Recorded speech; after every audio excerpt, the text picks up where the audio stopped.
ذہنی فروغ وطن پیش آج کی اردو ہیڈ لائنز دانش اقبال کے ساتھ۔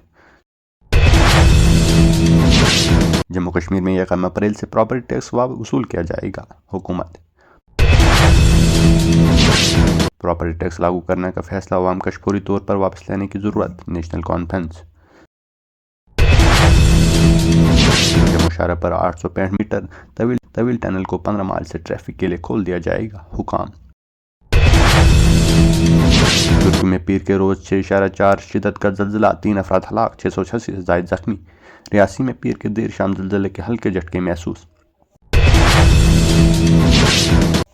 وادی کشمیر کے کچھ حصوں میں بارش اور برف باری، سری نگر شاہراہ پر ٹریفک کی آمد و رفت متاثر۔ جموں میں انسانی اسمگلنگ کے الزام میں 4 گرفتار، 5 نابالغ لڑکیوں کو بازیاب کرایا گیا۔ ایس آئی اے کا شمالی اور جنوبی کشمیر کے متعدد مقامات پر چھاپے مار کارروائیاں۔ عالمی یوم مادری زبان، وادی میں کئی تقریبات منعقد، شاعروں، ادیبوں اور قلمکاروں کا کشمیری زبان کو فروغ دینے کے عزم کا اظہار۔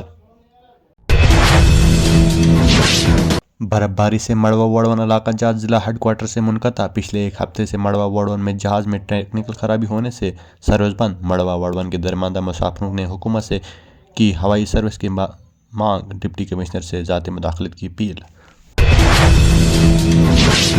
اپنے میزبان دانش اقبال کو اجازت، دیکھتے رہے آپ فروغ وطن اور ہمارے پیج کو سبسکرائب اور فالو کرنا نہ بھولیں۔